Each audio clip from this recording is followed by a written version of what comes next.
Selamat pagi, salam sejahtera bagi kita semua dan selamat datang di rangkaian acara Jakarta Marketing Week 2024. Hari ini kita telah memasuki hari ketiga di mana tema hari ini adalah Sports Day, di mana teman-teman sekalian akan menikmati berbagai banyak acara yang akan kita berikan dari mulai jam 10 pagi hingga jam 9 malam.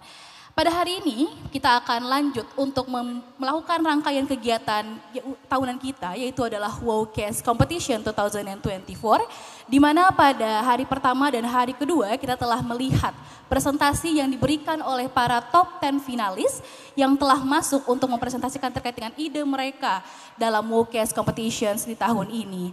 Acara WOWcast Competition sendiri merupakan event pemasaran yang dilaksanakan secara tahunan oleh M-Corp. WOWcast Competition adalah kompetisi marketing yang ditujukan untuk mahasiswa D4, S1 dan juga setingkatnya.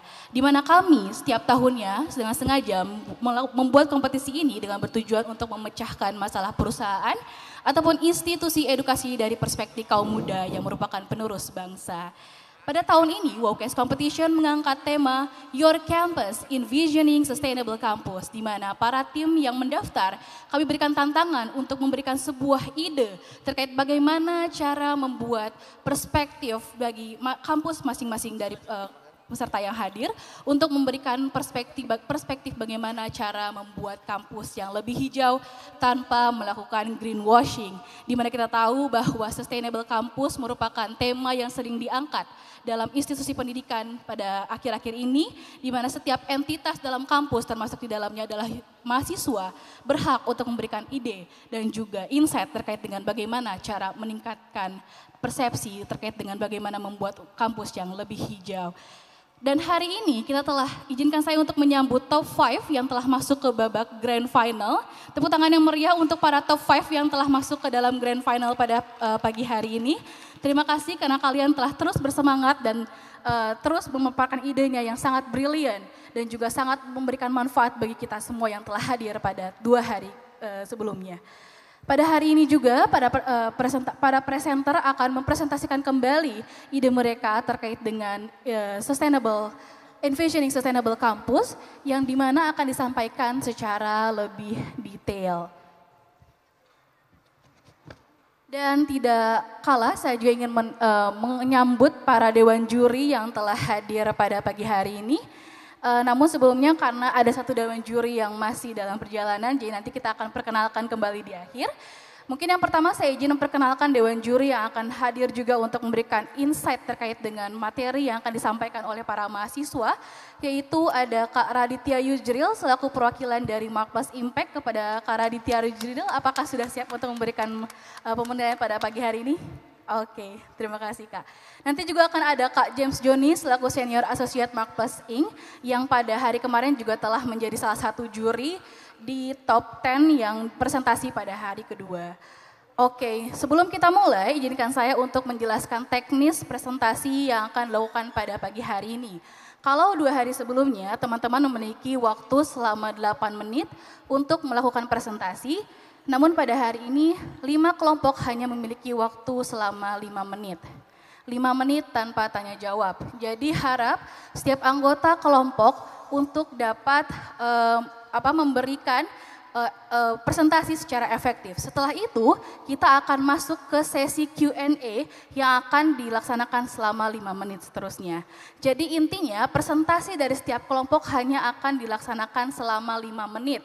Jadi harap para kelompok untuk dapat memberikan ide dan juga membuat strategi presentasi yang baik agar dapat memanfaatkan waktu dari waktu presentasi yang telah diberikan oleh para tim juri dan juga panitia.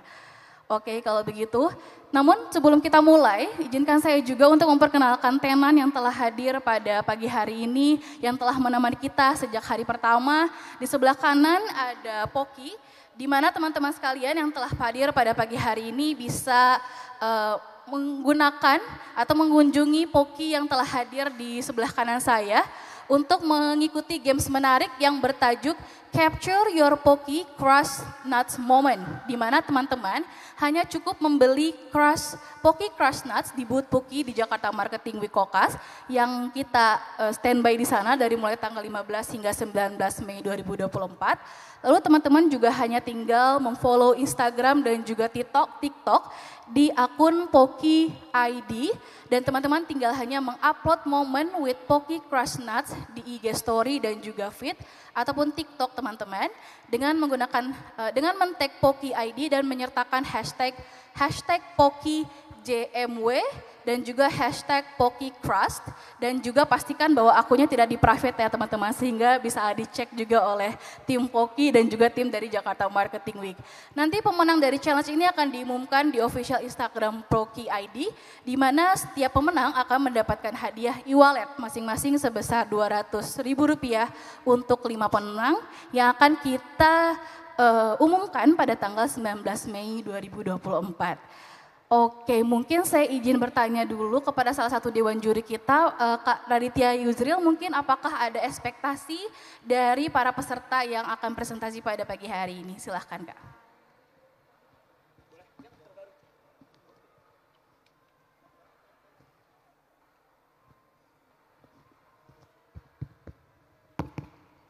Oke, jadi kalau di grand final ini memang kita mau elevate ya. Dari ekspektasinya bahwa permasalahan lingkungan ini sebenarnya akar masalah lingkungan itu sebenarnya masalah sosial juga ya. Apalagi di Indonesia kita itu sangat rentan ya terutama dalam aspek livelihood.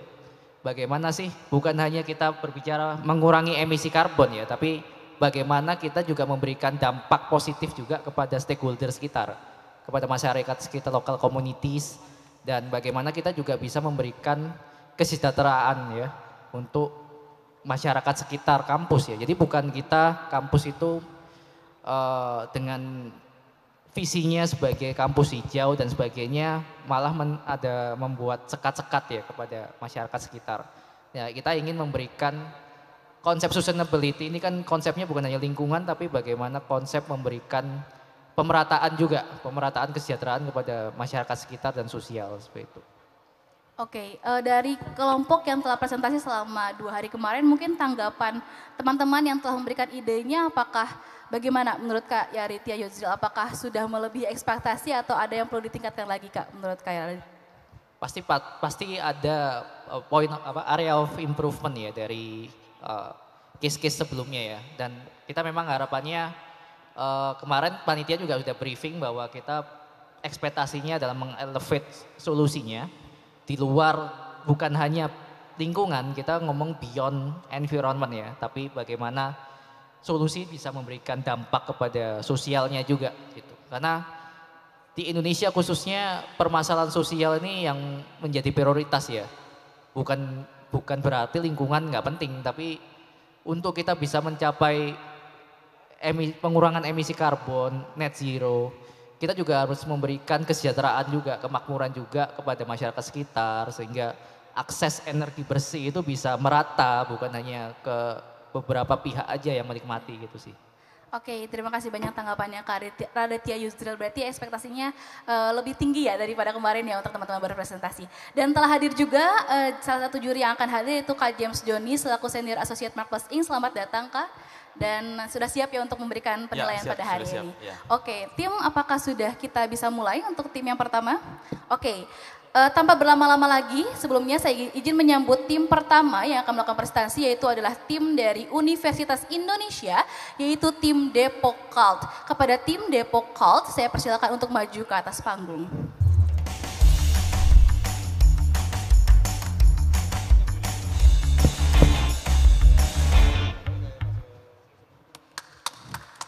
Aduh, panas banget gak sih? Asli panas banget ya hari ini ya. Panas banget kan? Ini nih yang namanya dampak dari pemanasan global. Makanya kami dari tim Depok Cult memberikan solusi yaitu strategi hijau. Yakni insentif hijau, joint collaboration, dan optimasi. Oke, kita mulai dari strategi pertama ya teman-teman, yaitu insentif hijau. Pertama, untuk insentif hijau kami memberikan pendekatan quintuple helix. Mengapa quintuple helix? Karena dalam yang terlihat dalam PPT, dalam quintuple helix, kami juga berfokus pada memberikan dampak pada dampak sosial juga pada dampak lingkungan. Setelah itu, untuk insentif hijau sendiri nantinya akan berbentuk web-based gamification. Mengapa gamifikasi? Pertama, kami sangat yakin bahwa untuk mengubah perilaku berkelanjutan tidak cukup jika hanya dengan penyampaian materi. Kami juga butuh suatu langkah konkret yang dapat dilaksanakan.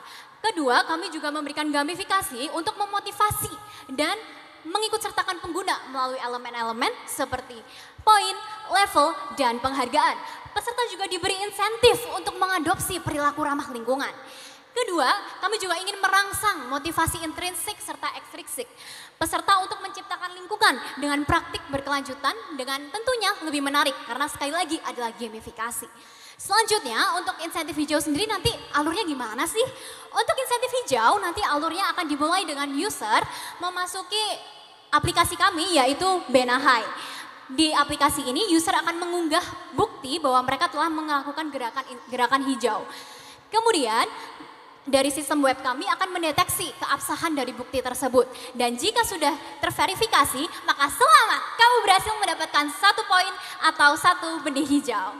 Dan nantinya benih hijau ini juga bisa ditukarkan ke dalam hadiah langsung seperti saldo e-money, serta dalam hadiah jangka panjang berupa diskon UKT serta gaji bonus.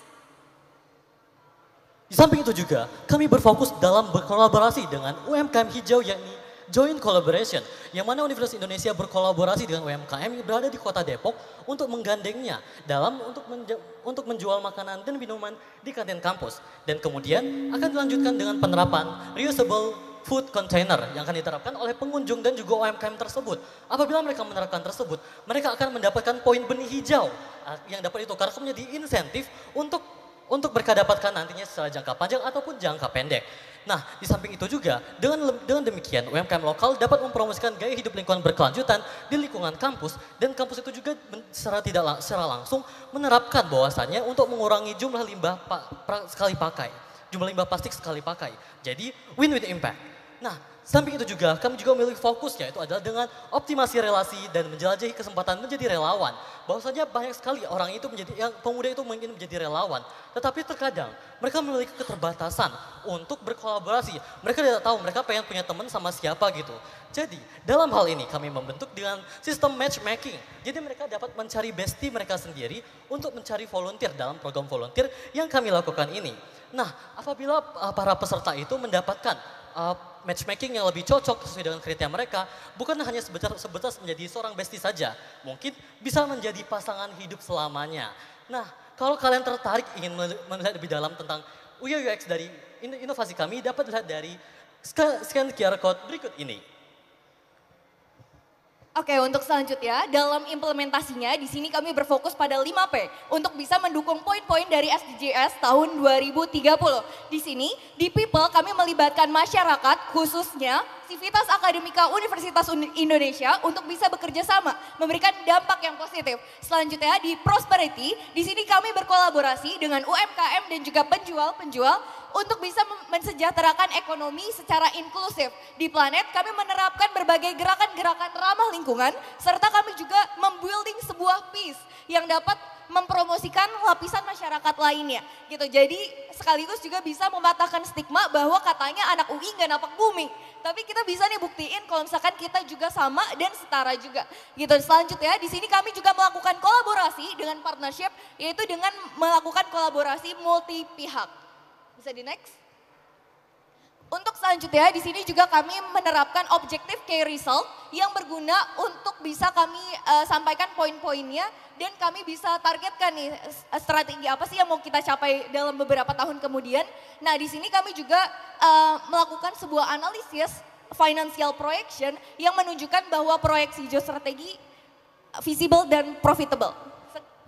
Bersama strategi hijau, bersama hijaukan kampus tanpa greenwashing. Sekian dari kami dan terima kasih. Oke, berikan tepuk tangan yang meriah untuk tim Depokol dari Universitas Indonesia. Selanjutnya silakan masih untuk dari atas panggung. Dan selanjutnya kita akan mendengarkan feedback dan juga Q&A sessions yang akan dipaparkan oleh Dewan Juri. Mungkin yang pertama saya izin kepada Kak Radit untuk memberikan pertanyaan kepada tim Depok Cult. Silahkan.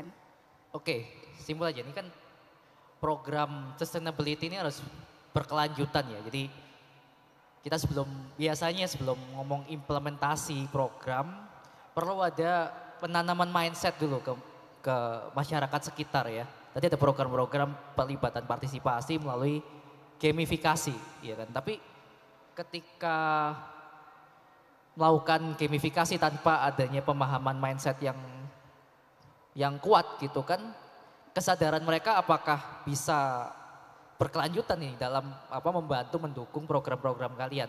Nah, mungkin bisa dijelaskan mungkin kira-kira bagaimana bisa menanamkan mindset bahwa sustainability ini penting dan sebelum merubah adanya perilaku masyarakat supaya bisa lebih sustainable, seperti itu. Baik, terima kasih atas pertanyaannya. Boleh diubah ke slide Silakan slide nomor berapa?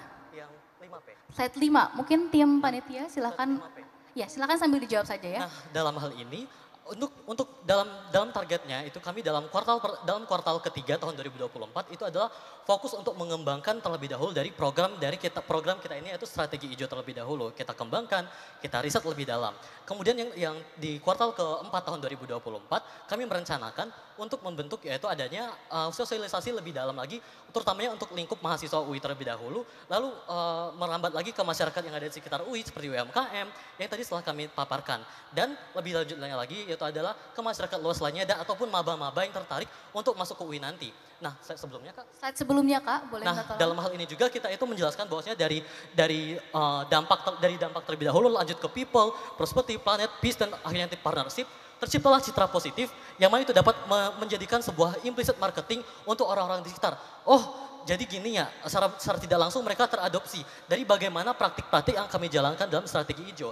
Dari sini, maka dia akan kembali lagi ke sini, kembali ke dampak dalam penerapan 5P secara berkelanjutan. Jadi dalam hal ini, dia bersifat sirkular. Oke, terima kasih untuk jawabannya. Apakah ada lagi yang ingin tanyakan Dewan Juri? Cukup? Oke, terima kasih sebelumnya kepada Dewan Juri untuk pemaparan pertanyaannya. Dan kepada tim Depokat juga terima kasih untuk pemaparan materinya. Dan berikan tepuk tangan sekali lagi yang meriah untuk tim Depokat dari Universitas Indonesia. Oke, silakan dibawa propertinya untuk turun ke atas panggung. Terima kasih banyak tim Depokat. Oke, terima kasih banyak. Dan selanjutnya izinkan saya untuk memanggil tim kedua yaitu tim Brawijaya yang berasal dari Universitas Brawijaya. Kepada tim Brawijaya saya persilakan untuk naik ke atas panggung.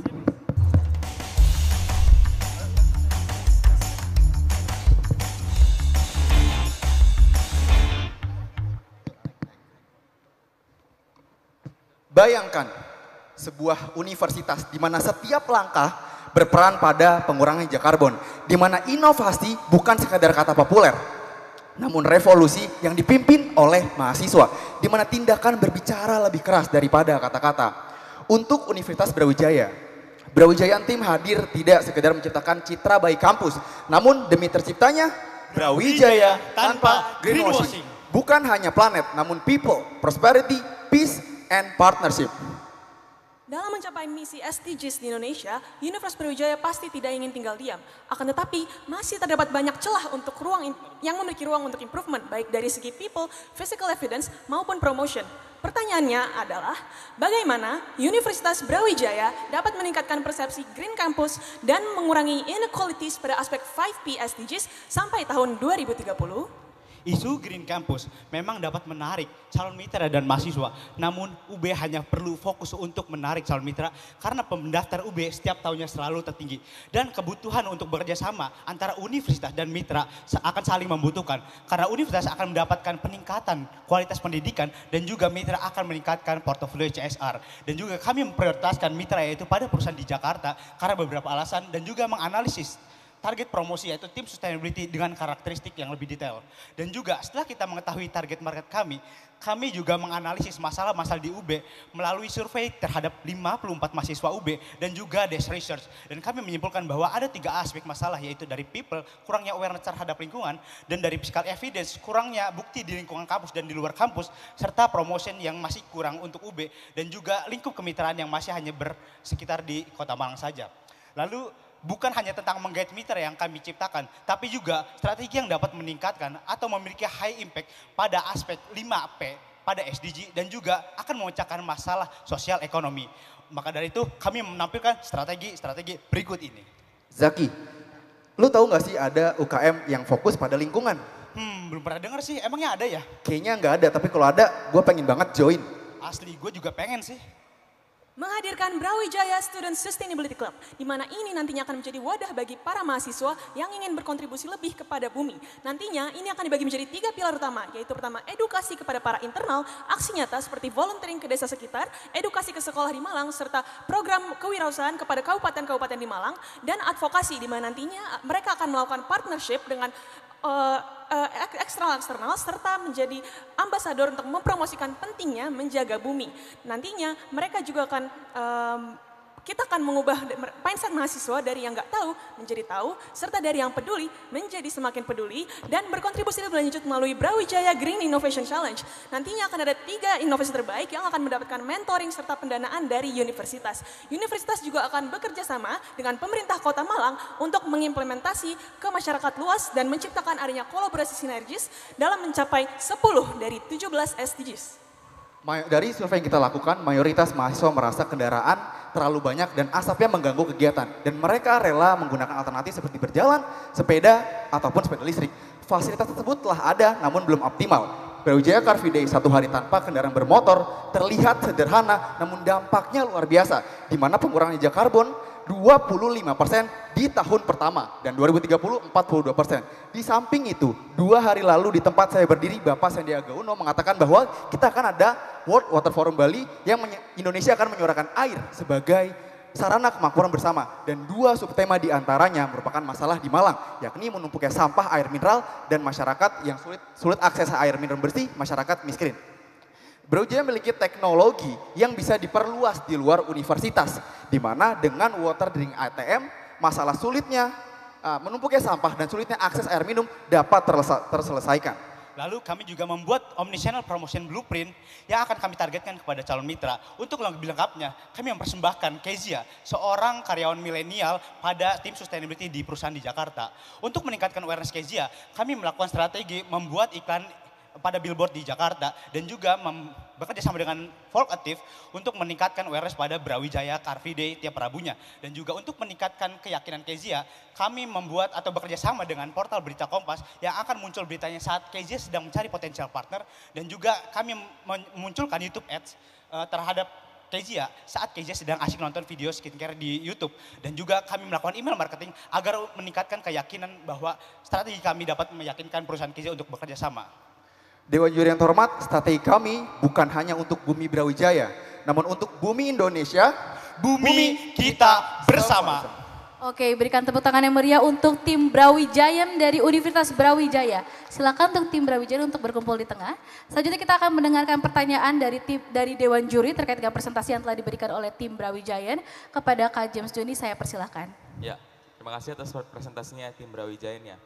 Mungkin mau nanya, tadi kan banyak bahas tentang partnership juga ya, seperti di halaman yang tadi slide pertama itu ada disebut ada partnership dengan stakeholder yang lain, terus tadi yang di bagian slide terakhir itu ada partnership dengan perusahaan ya.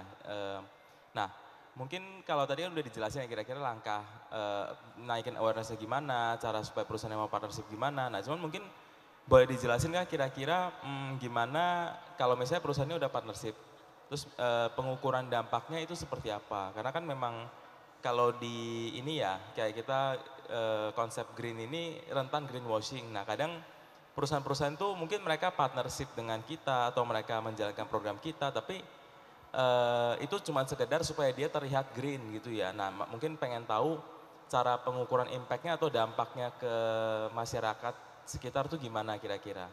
Silakan dijawab. Ya, terima kasih Pak atas pertanyaannya. Mungkin kita bisa balik ke slide ya. Slide nomor berapa? Slide nomor bisa di Oke. next di slide terakhir yang sebelum. Nah, stop tadi. Oke, terima kasih pertanyaan Mas. Ini mungkin beberapa manfaat atau benefit dari seluruh stakeholder, di mana mitra salah satunya yakni reputasi dan citra positif dan dampak positif untuk semua stakeholder. Sebenarnya dasar kenapa kita milih mitra, yang pertama sekarang kita tahu bahwa mitra, terutama mitra swasta, banyak memiliki value atau nilai-nilai keberlanjutan. Dan kampus ini memiliki peran yang kuat juga, di mana mahasiswa sekarang sering membuat inovasi, Mas. That's why kita menggait mitra terutama mitra di Jakarta, karena mereka punya resources yang lebih untuk bekerja sama.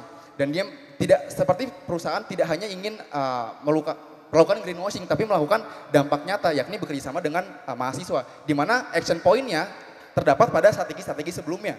Mulai dari Sustainability Club, Brawijaya Green Innovation Challenge, hingga Drinking Water ATM. That's why perusahaan, mitra, dan universitas, perusahaan, masyarakat, dan kampus itu semuanya mendapatkan manfaat masing-masing gitu Mas. Jadi tidak hanya salah satu atau salah dua mitra yang mendapatkan manfaatnya. Mungkin seperti itu. Sebagai tambahan, kenapa kami juga memilih mitra pada perusahaan? Karena memang akan mengelaborasi atau melengkapi kebutuhan satu sama lain, di mana mitra mempunyai sumber daya lebih untuk membantu peningkatan fasilitas, kualitas, dan juga program-program Green Campus yang dilakukan UB. Dan untuk apa saja indikator bahwa mitra tersebut dapat melakukan atau kerjasama dan hasilnya pun terlihat, mungkin dapat dilihat dalam executive summary, di mana kami juga men-summarize berapa hasil-hasil atau impact-impact nyata yang memang dihasilkan secara kuantitatif dan juga kualitatif. Mungkin bisa dilihat pada lampiran ataupun executive summary. Baik, oke, terima kasih. Dari tim Dewan Juri, apakah ada yang ingin tanyakan kembali? Karena kita masih ada waktu sekitar 2 menit. Oke, jadi hal penting yang dalam kita men-tackle greenwashing atau persepsi negatif ya terkait persepsi hijau ini adalah transparansi gitu kan. Makanya kalau di perusahaan mereka sekarang harus publish sustainability report ya kan. Dan bukan hanya sustainability report juga bisa dimanipulasi. Perlu ada sertifikasi yang diberikan oleh atau diaudit oleh lembaga kredibel. Nah, supaya untuk memberikan transparansi dan jaminan bahwa apa yang kita lakukan itu memang mengarah ke tujuan yang lebih baik tanpa tipu-tipu. Gitu. Apa inisiasi yang bisa dilakukan ya untuk memastikan transparansi dan memberikan kredibilitas bahwa apa yang kita janjikan itu sesuai? Oke, terima kasih Bapak atas pertanyaannya. Mengapa kami dalam strategi promosi melakukan email marketing dan mengarahkan ke web Green Campus UB? Karena sebenarnya UB sudah memiliki web sendiri untuk inisiatif Green Campus, dan di situ terlihat dengan jelas report atau transparansi serta sertifikasi yang sudah dilakukan UB terhadap inisiatif Green Campus. Tapi sayangnya traffic dari web tersebut masih sangat rendah, sehingga ini perlu dioptimalisasi dan juga dipasarkan atau dipromosikan melalui inisiatif-inisiatif yang kami lakukan. Salah satunya adalah email marketing terhadap calon-calon mitra yang memang akan menjadi prioritas kita ke depannya. Ya, izin menambahkan, sebenarnya di luar Brawijaya sendiri telah memiliki Green Campus website tersendiri. Sebenarnya strategi kita ini berhubungan semuanya Mas, di mana strategi di luar promosi, ini action nyatanya, dan sebenarnya promotion itu adalah spesifik untuk mengiklankan di sini dan mengiklankan aktivitas atau strategi sebelumnya Mas. Jadi kayak satu strategi dengan strategi setelahnya itu saling berhubungan. Dan sekali lagi kita akan mengaktifkan website dari Green Campus. Secara nggak langsung akan website Green Campus UB akan aktif juga gitu Mas. Mungkin sekian dari kami jawabannya, terima kasih Mas. Oke, terima kasih banyak untuk tim Brawijaya atas pemaparan jawabannya. Berikan sekali lagi tepuk tangan yang meriah untuk tim Brawijaya dari Universitas Brawijaya. Baik, kepada tim Brawijaya saya persilakan untuk turun ke bawah panggung. Terima kasih. Terima kasih Mas. Terima kasih. Oke, selanjutnya kita akan masuk tim ketiga, yaitu ada tim I Love You dari Universitas Indonesia. Kepada I Love You team, saya persilakan untuk naik ke atas panggung.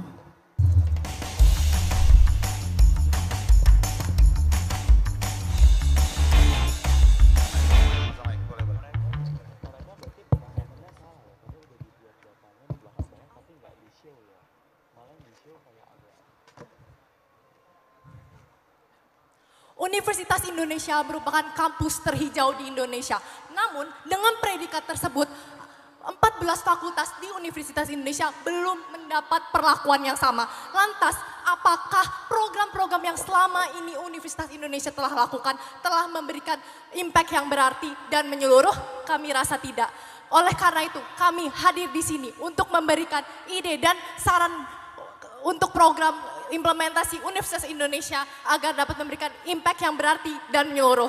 Selamat pagi para Dewan Juri yang terhormat, perkenalkan kami I Love You Team dari Universitas Indonesia akan memberikan inovasi-inovasi kami yang berjudul Small Steps, Big Impacts, Make Universitas Indonesia Sustainable. Banyaknya tujuan SDG yang belum tercapai pada saat ini membuat masalah bagi banyak pihak. Para universitas diharapkan menjadi garda terdepan untuk tercapai tujuan tersebut. Terutama komitmen keberlanjutan diterapkan oleh Universitas Indonesia agar lebih sustainable lagi di kedepannya. Kami hadir di sini untuk memberikan kritik, ide, dan solusi untuk Universitas Indonesia agar dapat menerapkan SDG yang lebih impactful bagi sivitas akademikanya. Next. Adapun solusi yang kami berikan yang pertama adalah EcoMove UI. Ini terdiri dari dua program yaitu EcoDrive UI dan Car Free Day UI.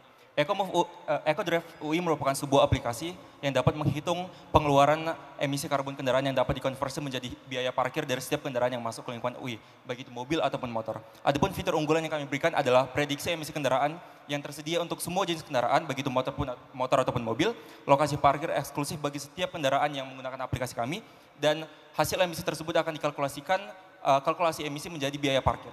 Contoh perhitungan sederhana. Kita asumsikan rata-rata pengeluaran emisi kendaraan per hari adalah 200 gram per kilometer CO kuadrat, maka angka tersebut akan dikalikan kali 1.000 untuk Rp1.000 untuk biaya parkirnya, dan ini akan jauh lebih rendah dibandingkan dengan biaya parkir biasa. Adapun Car Free Day UI merupakan acara setiap hari Minggu pukul 7 sampai 10 pagi untuk meningkatkan mobilitas hijau di lingkungan kampus Universitas Indonesia. Next. Adapun solusi kedua yang kami tawarkan adalah Market for Change UI. Teman-teman hadir sekalian, pada saat ini saya membawa dua barang yang seringkali kami temukan ketika membawa pulang makanan atau makan di tempat. Ini adalah botol plastik dan ini adalah styrofoam. Di dalam botol plastik ini ada berapa plastik? Jika teman-teman menganggapnya satu, itu salah. Di dalam botol plastik ini terdapat 3 jenis plastik yang tidak dapat terurai atau lama terurainya. Satu terdapat pada tutupnya, 2 pada logonya, dan ketiga pada botol plastik itu sendiri. Dan kedua adalah styrofoam yang terdapat pada bubur ayam atau makanan-makanan lain yang sering kita makan pagi hari. Styrofoam ini tidak dapat terurai teman-teman. Dan pada saat ini Indonesia menghasilkan 590.000 ton per tahunnya dan itu semua tidak dapat terurai. Maka kami menawarkan solusi kepada teman-teman sekalian bahwa kami akan mengadakan partnership dengan Green Hope Indonesia untuk mengadakan kemasan yang lebih ramah lingkungan yang tersedia dalam kantin maupun kedai makan yang ada di Universitas Indonesia. Kami pun juga menawarkan diskon sebesar 2.000 kepada mahasiswa UI apabila pembelian minuman dan makanan tidak menggunakan botol minum plastik maupun styrofoam ataupun plastik mika di dalam kampus UI. Kami berharap promosi yang kami lakukan akan menjadi domino effect, FOMO effect, dan juga word of mouth. Kedua, kami juga akan membantu UMKM dengan mengadakan pameran dan workshop serta penjual beli baju thrifting di lingkungan Universitas Indonesia yang tujuan kami untuk mendukung SDG nomor 8, 12, dan juga 17. Next. It's all about market research. Kami menyadari bahwa edukasi tentang isu lingkungan, kontribusi yang dapat dilakukan dan impact yang dihasilkan di Universitas Indonesia itu masih kurang. Oleh karena itu, kami akan membuat konten edukasi berupa isu lingkungan yang bernama Nature Wed Education yang akan ditayangkan setiap hari Rabu untuk spread awareness kepada audiens kami di Universitas Indonesia. Selain itu, kami juga menyadari potensi Universitas Indonesia di mahasiswa-mahasiswa yang berbakatnya. Oleh karena itu, kami ingin memanfaatkan mahasiswa yang berbakat tersebut dengan cara membuat UI Green Ambassador agar mahasiswa-mahasiswa yang berbakat ini dapat menjadi icon dari 5P. Selain itu, kami juga menyadari pentingnya implementasi dari SDGs, yaitu kemitraan untuk mencapai tujuan. Oleh karena itu, kami melakukan kolaborasi berdampak. Next. You just need to make it different. Ini solusi yang kami memberikan diferensiasi dari solusi-solusi lain, di mana kami akan membantu Universitas Indonesia dan masyarakat Indonesia untuk mendukung 5P, tidak hanya planet, tapi juga membantu mengurangi emisi karbon, yaitu planet untuk memberikan lingkungan yang sehat bagi prosperity masyarakat atau kesejahteraan masyarakat. Yang kedua, menjalin partnership dengan mitra UMKM, UKM, ataupun perusahaan Green Hope Indonesia, ataupun perusahaan-perusahaan lainnya untuk meningkatkan perekonomian masyarakat Indonesia, untuk meningkatkan prosperity tadi. Yang kemudian adalah pada akhirnya semua solusi yang kami berikan akan meningkatkan kedamaian atau peace, tidak hanya bagi sivitas akademik UI, tapi untuk semua masyarakat Indonesia, or people in Indonesia. Sekian presentasi dari I Love You Team dari Universitas Indonesia. Saya Adinda Alia. Saya Lifasya. Saya Sekisya. Terima kasih. Berikan tepuk tangan yang meriah untuk I Love You Team dari Universitas Indonesia. Kepada I Love You Team untuk masih silakan di atas panggung. Kepada tim Dewan Juri silakan memberikan pertanyaan. Mungkin kepada Kak James Juni silakan. Iya, mungkin tadi di awal slide itu kan disebut ya ada program yang penghitungan emisi, terus ada gratis parkir dan parkir eksklusif ya. Itu mungkin boleh dijelasin ya mekanismenya gimana ya? Karena kan kalau dari yang presentasi yang ada itu sepertinya terlihat cuma penghitungan emisi aja dan mungkin nggak terlalu berdampak ya kalau saya nilai ya. Karena mungkin kan kalau kita mau mengurangi emisi dan lain-lain itu seharusnya ya dengan cara yang lain mungkin ya. Tapi nggak apa-apa, coba dijelasin dulu aja ya. Boleh tolong ke slide 2. Tim panitia mungkin? Oke. Slide nomor 2. Slide nomor 2.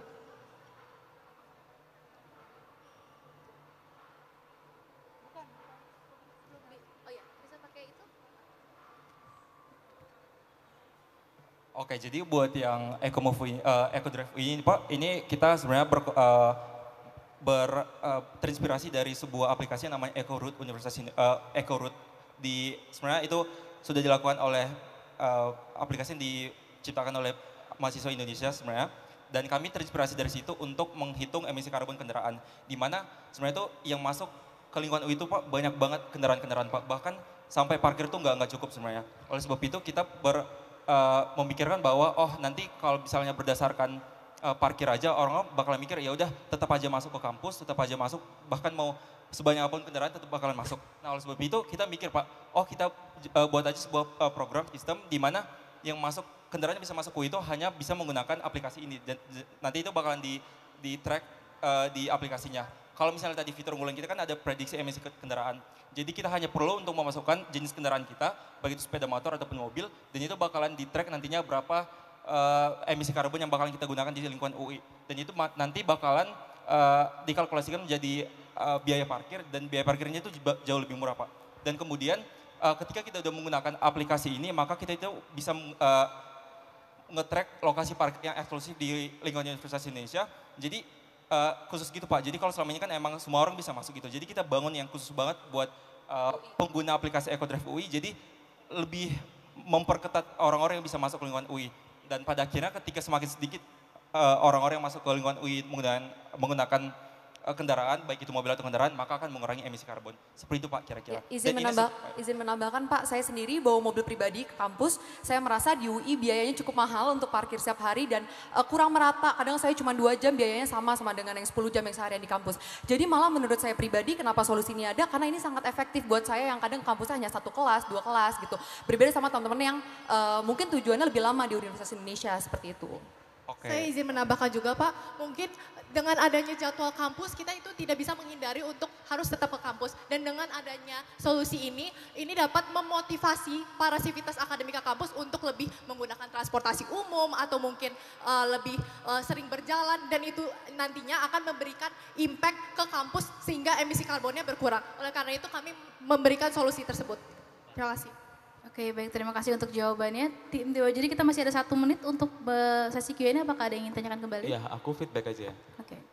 Jadi ya ini menarik ya, cuman mungkin harus dibarengin juga dengan, kalau tadi kan memang kalau kita parkir di tempat tertentu atau mungkin kan supaya orang nggak bawa kendaraan itu pasti orang jalan kaki ataupun ada moda transportasi yang lain. Nah, jadi mungkin moda transportasi yang lain ataupun fasilitas yang mendukungnya itu harus dipertimbangkan juga. Karena misalkan kita membatasi parkir atau membatasi dengan tarif parkirnya lebih mahal atau lebih murah. Tapi kalau misalkan fasilitas misalnya pejalan kakinya ataupun transportasi yang lainnya kurang baik, pasti nggak terlalu berdampak ya. Karena orang pasti ya udah sekalipun mahal, tapi kalau jalan kaki sulit, transportasi publik juga sulit. Nah mau nggak mau dia juga akan menyetir dan akhirnya mungkin impactnya jadi nggak terasa seperti itu mungkin feedbacknya. Saya mau nambahin sedikit ya Pak. Jadi di UI sendiri Pak, kita udah punya 2 stasiun di Universitas Indonesia. Jadi ada Pocin, ada stasiun UI.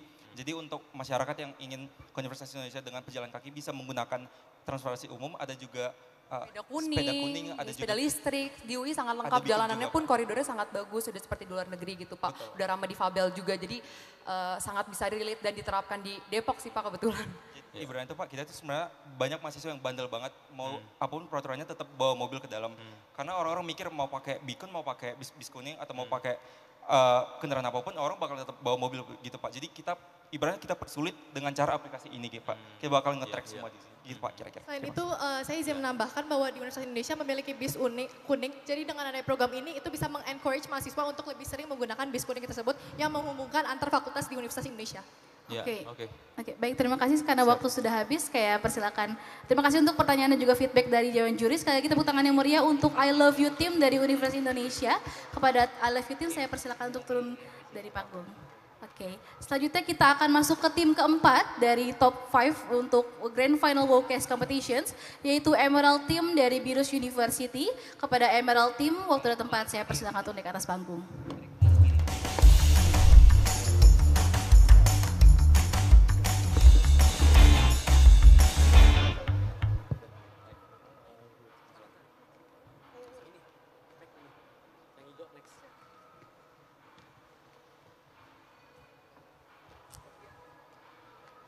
Peter Drucker pernah berkata, "The best way to predict the future is to create it yourself." Selamat pagi pada hadirin semua. Perkenalkan kami dari tim Emerald di sini untuk membantu Binus untuk mencapai visinya untuk menjadi Green Campus yang bermakna melalui Green Sustainable Development Plan. Strategi ini berbasis innovation marketing dan juga immersive experience dan dibagi menjadi 2 tahap. Tahap pertama ada innovation, yaitu bertujuan untuk memaksimalkan semua sustainability efforts Binus sekarang dan agar dampaknya dapat dirasakan oleh public in general. Dan kemudian di tahap kedua ada promotion, di mana ini difokuskan untuk menyebarluaskan serta menjadi support untuk segala sustainability efforts yang Binus lakukan sekarang. Berikutnya. Baik, selanjutnya terdapat strategi innovation, di mana strategi ini bertujuan untuk mengoptimalkan kegiatan Green Campus di Binus. Lalu terdapat 3 aspek utama, yaitu bermitra dengan PLN yang bertujuan untuk meraih RIC yang berdampak pada 100% energi terbarukan di Binus, serta berdampak pada SDG nomor 7. Lalu selanjutnya terdapat rainwater harvesting system yang bertujuan untuk menampung air hujan sebesar 10.800 meter kubik dengan dampak pada SDG nomor 6. Selanjutnya terdapat furniture upcycling program. Terdapat tujuannya itu adalah kami ingin merecycle 1.434 ton sampah plastik di Binus serta memberikan dampak pada SDG nomor 12. Lalu terdapat dampak pada aspek 5P, yaitu people, prosperity, planet, dan juga partnership. Selanjutnya. Baik, selanjutnya itu ada innovation strategy lagi, tapi di bagian Binus Eco Chamber Batch, di mana Binus Eco Chamber Batch ini memaksimalkan multi-purpose renewable space yang berdampak pada Binus. Di sisi Binus akan menjadi kampus pertama yang menggunakan inovasi ini dan juga memiliki nilai lebih public relation dan juga meningkatkan immersive experience.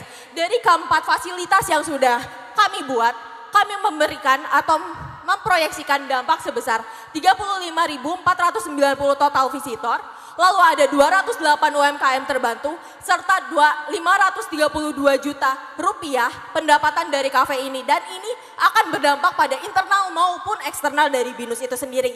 Dampak ini akan aspeknya itu dari 5P, yaitu planet, prosperity, dan juga dampaknya itu dari SDG 9, 11, dan 13. Selanjutnya terdapat promotion strategy. Yang pertama, Binus Sustainability Tracker dengan fitur live carbon tracking dan menampilkan seluruh upaya SDG yang dilakukan Binus beserta dengan progresnya. Hasil market research kami menemukan, menurut Genji, transparansi adalah simbol keterpercayaan dan autentisitas. Kemudian terdapat campaign #BinusEcoTips, di mana campaign ini akan dilakukan melalui TikTok karena berdasarkan datanya, TikTok merupakan media yang paling digemari oleh Gen Z. 2 inisiatif kami berkaitan dengan 5 P's of SDG, terutama people dan SDG keempat. Kemudian kami proyeksikan reach sebesar 18 juta dari segi website dan 360 partisipan campaign. Next.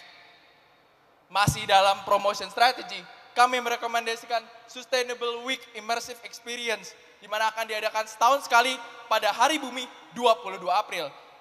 Event ini akan men-tackle 5 komponen dari penyusun immersive experience, dan kegiatan diantaranya adalah sepeda statis dengan blender jus, kemudian penanaman pohon, berbagi tanaman hias, trash cleanup challenge, dan berbagai workshop sustainable lainnya. Pada akhir event ini, semua kegiatan akan diberi nilai dan kampus dengan nilai tertinggi akan mendapatkan Impactful Campus of the Year. tentunya top kontributor juga akan mendapatkan most valuable player. Kemudian kami merekomendasikan key partnership. BINUS untuk menjalin mitra dengan beberapa key partner. Yang pertama, MasterChef Indonesia, di mana akan ada tahap partisipan membuat makanan dari bahan yang tersedia di BINUS Eco Chamber. Kemudian Pupuk Kaltim akan mensponsori semua kegiatan berkaitan dengan menanam pada Sustainable Week. Dan sangat ideal jika BINUS bisa mensecure partnership dengan Wirausaha Merdeka dan UMKM Hijau. Agar impact yang diberikan tidak hanya untuk BINUS, melainkan untuk masyarakat berkembang juga. Dari dua inisiatif ini, berkaitan dengan 4P dari 5Ps of SDG, yaitu People, Prosperity, Planet, dan Partnership. Kami proyeksikan dampak sebesar 9.090 partisipan dari Sustainable Week dan 3,5 juta reach dari partnership. Secara keseluruhan, strategi inovasi dan promosi akan menyadarkan 21 juta Gen Z dari seluruh Indonesia akan inovasi BINUS. Tim Emerald mengundang masyarakat untuk turut berkontribusi dan berpartisipasi dalam Green Development Plan. Baik. Terima kasih. Baik, terima kasih banyak untuk Emerald Team dari BINUS University. Silakan untuk tetap di atas panggung. Selanjutnya kita akan mendengarkan pertanyaan dari Dewan Juri. Silakan untuk memberikan pertanyaan kepada tim Emerald. Oke, jadi mungkin pertanyaannya lebih bagaimana kita memberikan perhatian lebih kepada sosial ya. Bagaimana bukan hanya sosial itu dimensinya bukan hanya dilihat dari UMKM aja gitu kan. Nah itu udah umum deh, UMKM memberikan kampus memberikan wadah buat UMKM sekitar. Tapi bagaimana dari sisi edukasi, kemudian dari sisi penyerataan akses pendidikan, ya kan, akses air bersih, kemudian sehingga tidak ada segregasi atau ketimpangan antara kampus, sivitas akademika kampus maupun masyarakat sekitar gitu. Jadi bukan hanya hanya program mempromosikan lingkungan saja, tapi bagaimana kita memberdayakan lingkungan sekitar sehingga mereka tidak ikut-ikutan misal merusak lingkungan sehingga bisa lebih sustainable. Nah itu apa solusi yang kita sebut sebagai bold stroke ya, solusi kuat atau solusi tegas yang bisa diusulkan. Ya, oke, baik Pak. Terima kasih untuk pertanyaannya. For a little bit of background, boleh ditampilin slide-nya? Jadi dari case ini kami telah melakukan internal analisis juga dari BINUS. Untuk layar. Okay. Untuk efforts yang sudah dilakukannya selama ini dari 6 aspek of UI Green Matrix. Dan di antara ke-6 itu semua kegiatan BINUS yang masih kurang itu di 2 aspek, yaitu terutama di renewable energy dan juga di water. Oleh karena itu ini adalah yang kita tekankan. Kenapa? Supaya BINUS itu all good in all aspects. Itu yang pertama. Lalu kedua pertanyaannya, bagaimana kita actually memberdayakan society untuk keberlanjutan ini? Oke, next. Oke, so this is something that has never been done before.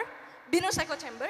This is a fully 70% made out of renewable products, mulai dari bahan dinding dan material bangunannya sendiri dan furnitur dan lain-lain, bahkan semua workshop, semua exhibition yang ada itu untuk menawarkan dan menaruh produk-produk inovasi sustainable, bukan hanya dari mahasiswa BINUS dan juga bisa dari UMKM atau dari misalkan dosen-dosen BINUS dan yang lain yang berkreasi.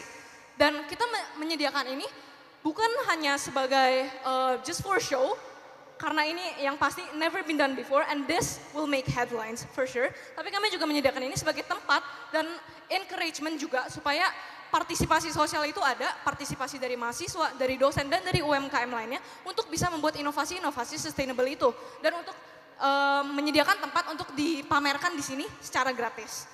Begitu. Dan kemudian Oke. Tambahan saya. Oke, tambahan ya. Di bagian di sini ada workspace juga, di mana di sini bisa bekerja, belajar, riset, dan juga berkolaborasi. Di mana di sini tuh semua publik bisa ngerasain exhibition dari atau misalkan dari BINUS Eco Chamber itu sendiri sehingga mereka itu teredukasi juga. Jadi misalkan ada kegiatan partnershipnya itu bertujuan untuk lingkungan sekitar. Nah lingkungan sekitar ini bisa melakukan bekerja, belajar, riset, dan berkolaborasi di workspace ini. Izinkan untuk menambahkan, izinkan saya untuk meng-quote Pak Hermawan yang tadi memberitahu bahwa you don't have to be the biggest, you just have to be different. And dengan adanya BINUS Eco Chamber ini memposisikan BINUS sebagai yang berbeda di sustainable effort-nya dan juga nyata. Sama sekaligus juga dari kegiatan yang ada di BINUS ini pasti akan berdampak juga pada kegiatan yang ada di lingkungan sekitarnya. Tidak hanya ada di BINUS saja. BINUS itu tempatnya itu ada di beberapa lokasi yang lokasinya itu berdekatan dengan pemukiman. Di mana aspek-aspek yang ada di sini tentunya akan memberikan edukasi kepada masyarakat. Terima kasih. Oke, terima kasih banyak untuk jawabannya. Dari Dewan Juri apakah ada feedback? Mungkin karena kita ada waktu sekitar 40 detik lagi. Cukup, oke, terima kasih banyak untuk pertanyaan dari Dewan Juri dan terima kasih banyak untuk jawaban dari tim Emerald dari Universitas BINUS University. Silakan untuk turun ke bawah panggung. Oke, terima kasih banyak. Dan yang terakhir tim kelima, izinkan saya untuk memanggil Ravenclaw Team dari Universitas Indonesia. Kepada Ravenclaw Team dari Universitas Indonesia, waktu dan tempat saya persilakan untuk naik ke atas panggung.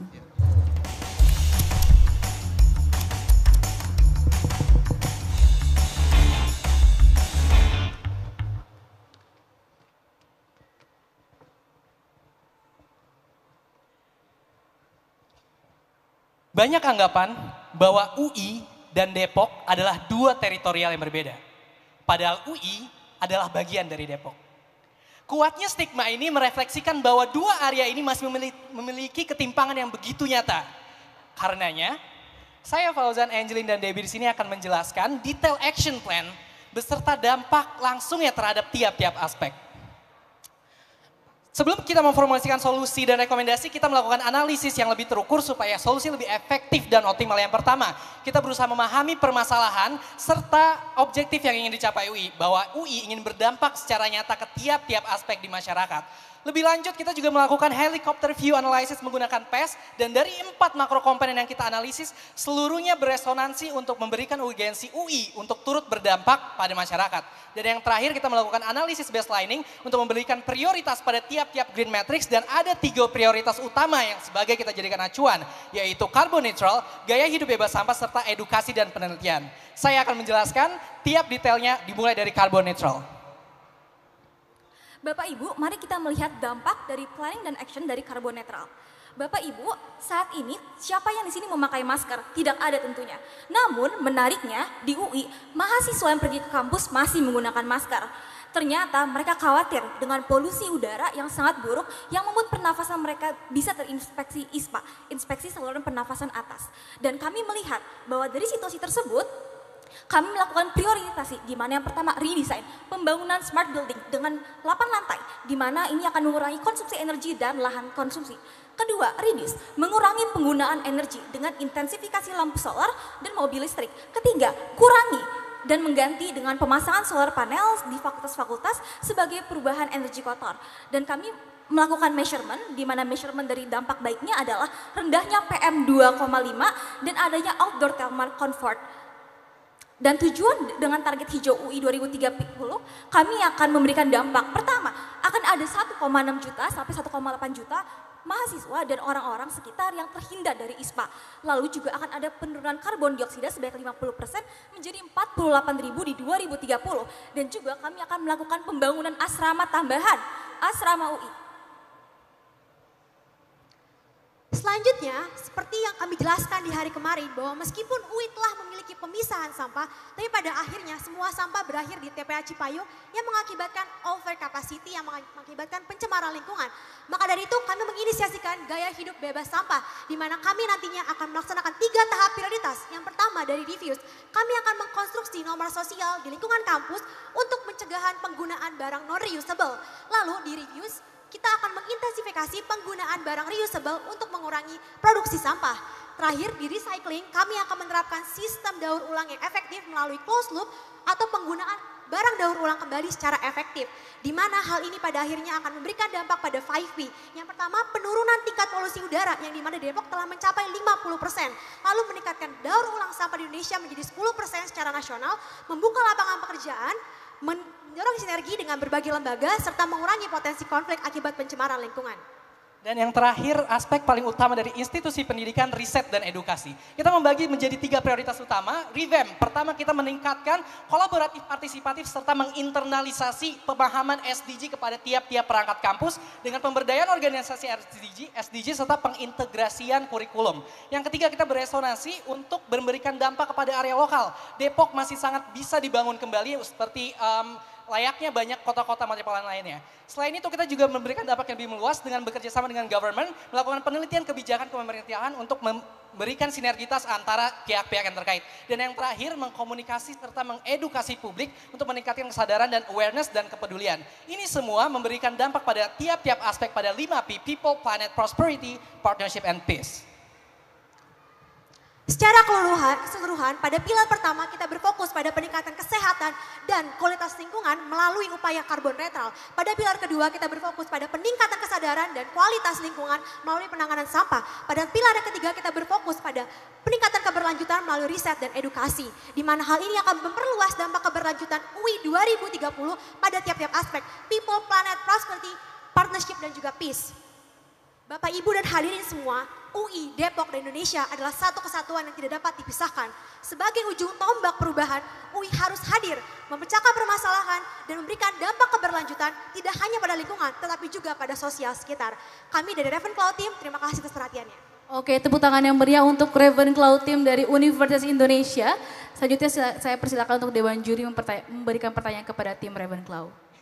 Ya, terima kasih atas presentasinya tim Ravenclaw. Ini ada yang menarik ya, tadi yang tentang pengolahan sampah yang 3R itu ya. Jadi memang itu sering terjadi ya kalau mungkin di mal-mal atau bahkan di seluruh Indonesia ya. Di mana sampah itu memang dipisahkan ya, misalnya ada yang organik, yang anorganik dan lain-lain. Cuman setelah kita pisahkan memang nggak diolah dengan benar dan akhirnya di TPA itu menjadi satu. Jadi sebenarnya sia-sia juga yang kita pisahkan itu. Nah itu menarik, kemudian mungkin ada feedback terkait, tadi kan ada disebutkan terkait, ada salah satu pilar yang menyebutkan ada partnership dengan perusahaan ataupun stakeholder.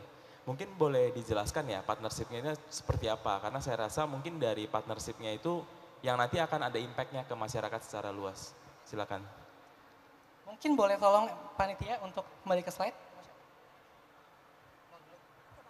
Oke, jadi di UI sudah ada acara tahunan dengan kolaborasi Tanoto Foundation dan UNESCO, di mana setiap tahunnya 25 mahasiswa terbaik UI dikirim untuk melakukan riset selama 6 bulan. Dan dari situ dampaknya adalah harus ada hasil. Pertama, policy brief.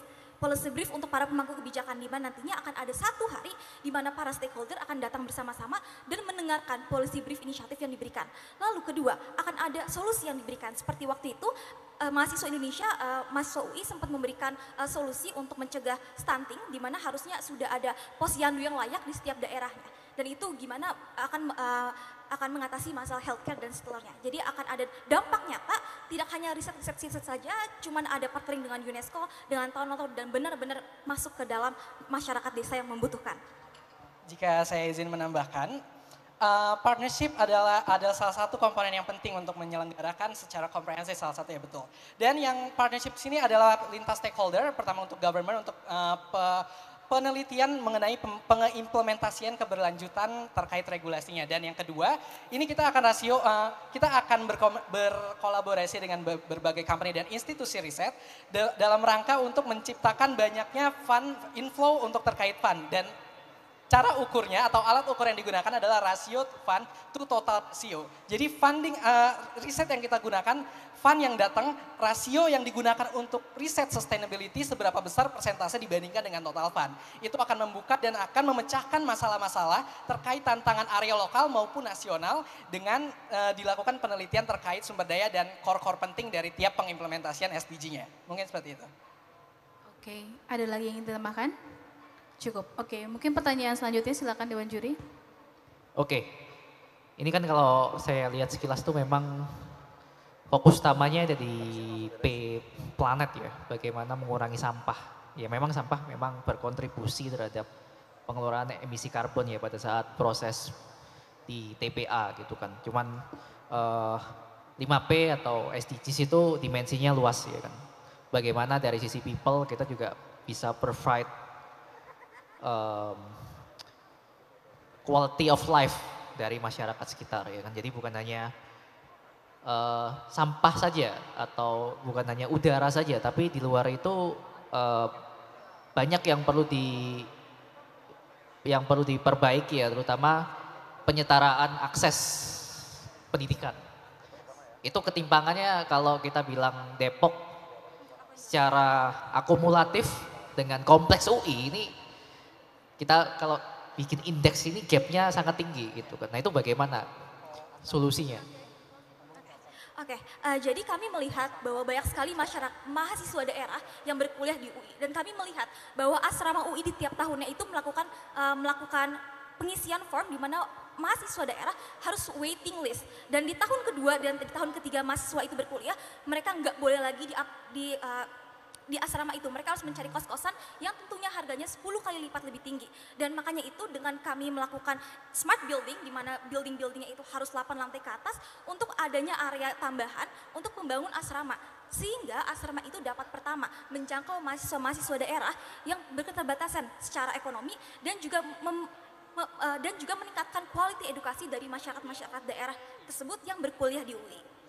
Jika izin menambahkan, ada standarisasi internasional dinamakan Nature Pledge University. Salah satu inisiatif yang kita dorong dari mahasiswa menuju high management adalah include atau masuk ke dalam to make a pledge berkelanjutan, di mana ini akan mempromosikan tiap-tiap high management dari institusi pendidikan termasuk UI untuk membuka ruang terhadap inklusivitas tiap-tiap mahasiswa, baik turunannya dari UKT ataupun rasio penerimaan mahasiswa baik dari provinsi-provinsi di kota-kota maju dengan perbandingannya rasio di daerah-daerah. Itu akan mendorong dan menstimulasi dari high management atau pihak rektorat dan faculty member untuk membuka rasio tersebut, persentasenya yang diberikan ruang tersebut untuk daerah-daerah untuk mendorong inklusivitas dari kampus. Oke, baik, terima kasih banyak untuk jawaban dari tim Ravenclaw dari Universitas Indonesia. Terima kasih juga untuk pertanyaannya dari Dewan Juri kepada tim Ravenclaw dari Universitas Indonesia. Berikan lagi tepuk tangan yang meriah untuk Ravenclaw tim, teman-teman sekalian. Dan silakan untuk turun dari bawah. Oke, dengan tadi tim terakhir dari Ravenclaw Team, berakhir sudah sesi presentasi dari Grand Final WOCAS Competition 2024. Dan pengumuman pemenang akan diumumkan pada closing Jakarta Marketing Week 2024 pada hari Minggu tanggal 19 Mei 2024 di Grand Atrium Kota Casablanca Mall. Jadi rekan-rekan sekalian, bagi yang ingin tahu nih siapa yang akan menjadi pemenang dari WOCAS Competition 2024, harap hadir di hari Minggu tanggal 19 Mei 2024. Baik, selanjutnya kita akan masuk ke sesi Grand Final Round Excel Rookie Competition 2024. Saya Yegi pamit undur diri dan sampai bertemu lagi. Sampai jumpa.